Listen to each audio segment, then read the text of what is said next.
संत भूमि अपने आप में एक पावन क्षेत्र होता है। ऐसा ही एक पावन क्षेत्र डांडी स्थित समर्पण आश्रम है। पिछले 16 वर्षों से यहाँ गहन ध्यान अनुष्ठान हो रहा है, जिसमें सभी 45 दिन साधनारत रहते हैं और यह अनुष्ठान महाशिवरात्रि के दिन समाप्त होता है। हिमालय समर्पण ध्यान योग के प्रणेता श्री शिव कृपानंद स्वामी जी गहन ध्यान अनुष्ठान के दौरान ध्यान की गहन अवस्था में रहते हैं और उनके माध्यम से बहने वाला चैतन्य आध्यात्मिक प्रगति के लिए अत्यंत लाभकारी होता है। इस वर्ष गहन ध्यान अनुष्ठान के दौरान डांडी समर्पण आश्रम में साधकों की आध्यात्मिक प्रगति के लिए अत्यंत अद्वितीय और अलौकिक आयोजन किया गया है, जिसमें प्रातःकाल अग्नि तत्व, दोपहर के समय गौशाला में भूमि तत्व, संध्या के समय समुद्र तट पर जल तत्व और रात्रि के समय आकाश दर्शन के माध्यम से आकाश तत्व ध्यान होता है। आइए देखते हैं आश्रम में इन तत्वों से संबंधित क्या क्या गतिविधियां हो रही है।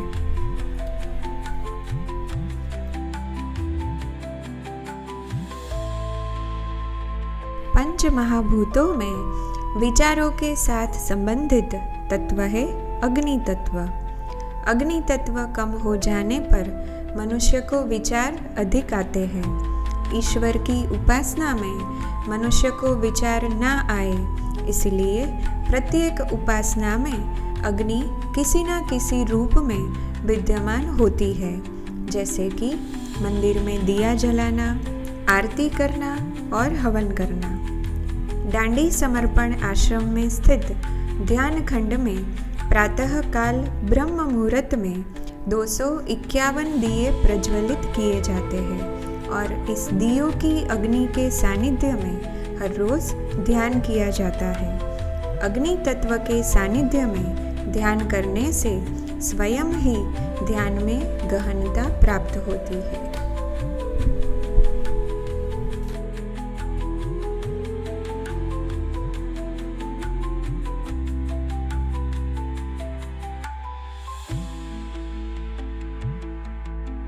हमारी भारतीय संस्कृति में गौ माता को देवी स्वरूप माना गया है और उनके प्रति सेवा भाव रखना एक श्रेष्ठ साधना के रूप में देखा जाता है। गौशाला आश्रम की वृद्धि के पीछे की प्रेरक शक्ति है।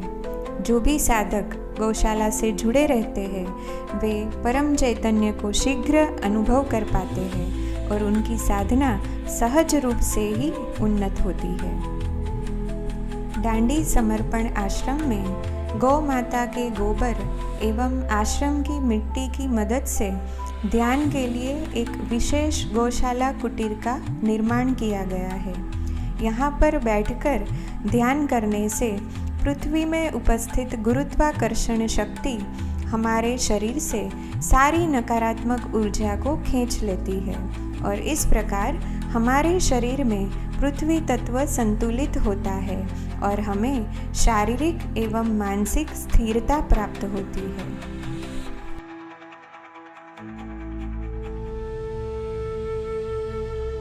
जल तत्व अपने भावों और इमोशंस को व्यक्त करने का सर्वश्रेष्ठ माध्यम है। इसलिए कई लोग प्रातःकाल भगवान सूर्य को जल का अर्घ्य देकर अपना समर्पण भाव व्यक्त करते हैं। यहाँ समुद्र तट पर शाम के समय एक विशेष ध्यान का आयोजन किया गया है। जब भी हम जल तत्व की ऐसी विशाल सामूहिकता में ध्यान में बैठते हैं तो हमारे शरीर के भीतर का जल तत्व भी संतुलित हो जाता है और विचारों की तीव्रता कम हो जाती है। मन एकदम शांत और सुरक्षित महसूस करता है और ऐसा होने से हम वर्तमान में आ जाते हैं और हमें आनंदित महसूस होता है।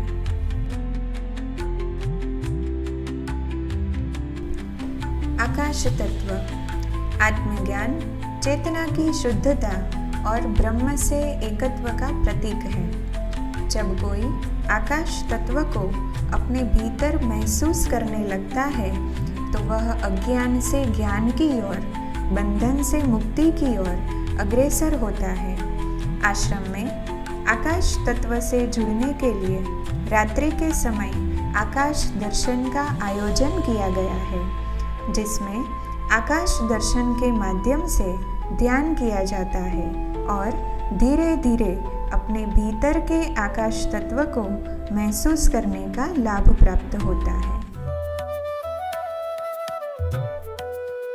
यहाँ यज्ञशाला में प्रतिदिन सुबह एवं शाम को ऐसे 2 बार हवन संपन्न होता है, जिससे आश्रम में सकारात्मक स्पंदन सदैव बना रहता है। हवन के माध्यम से मन शांत, स्थिर एवं पवित्र होता है और ध्यान में गहराई प्राप्त होती है। ओम सोमाय स्वाहा इदं सोमाय इदं नमः। ओम भूः स्वाहा। श्री गुरु शक्ति धाम एक आत्म साक्षात्कार धाम। श्री गुरु शक्ति धाम यानी खुद को खुद से मिला दे वह पवित्र स्थान। श्री गुरु शक्ति धाम में जीवंत ऊर्जा के सानिध्य में जब हम बैठते हैं तो हम स्वयं ही हमारे निज धाम में विराजमान आत्मरूपी परमात्मा से मिल जाते हैं और परमात्मा मेरे ही भीतर है यह समाधान को प्राप्त हो जाते हैं।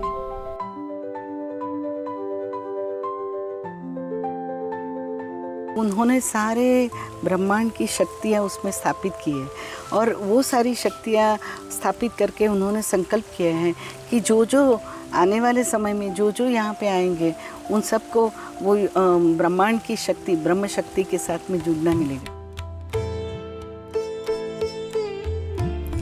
डांडी समर्पण आश्रम में कई लोग सेवा के माध्यम से भी जुड़े हुए हैं। सेवा केवल एक कार्य नहीं बल्कि स्वयं को खोजने की यात्रा है। जब हम अपने समय, ऊर्जा और प्रयासों को किसी उच्च उद्देश्य में लगाते हैं तो यह जीवन को एक नई दिशा और गहराई प्रदान करता है। सेवा न केवल समाज को बेहतर बनाती है बल्कि हमारे भीतर भी एक अद्भुत परिवर्तन लाती है।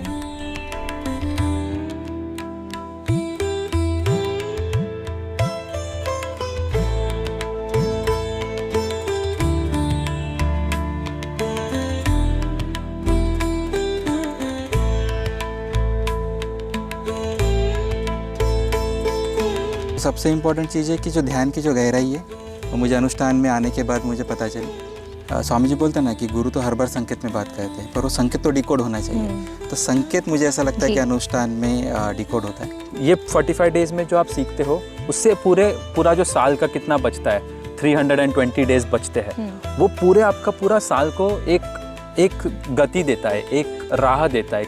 बाहर का विचार भी नहीं आता है। ये सब मुझे नहीं लगता कि यह वातावरण हम इजीली बाहर क्रिएट कर सकते हैं, क्योंकि इतने 500 लोगों के बीच में वो एनर्जी क्रिएट होती है और वो तुम्हें अंदर बांध के रखती है। With good luck we have Shri Krupanand Swamiji to give us very exact guidance. Right. I had no guru who gives me such specific guidance on each step and each part of my life. Even now that I'm here, it's Anubhuti. It could be not possible in normal circumstances that I am here. I'm now for 3 months here for Guru Karya, and I was accepted, and I'm extremely overwhelmed. ये जो समर्पण का बड़ा परिवार है उससे भी आप जुड़ सकते हैं, सामूहिक ध्यान कर सकते हैं, नियमित ध्यान कर सकते हैं। ये सारी बातें बहुत अच्छी। Thank you very much, I am so grateful to you. और इतनी आपकी जो चैनल के माध्यम से कई सारे लोगों को बहुत अच्छी अच्छी बातें जानने को मिले और आप ऐसे ही गुरु कार्य करते रहे, वही हमारी इच्छा है। जय आत्मीश।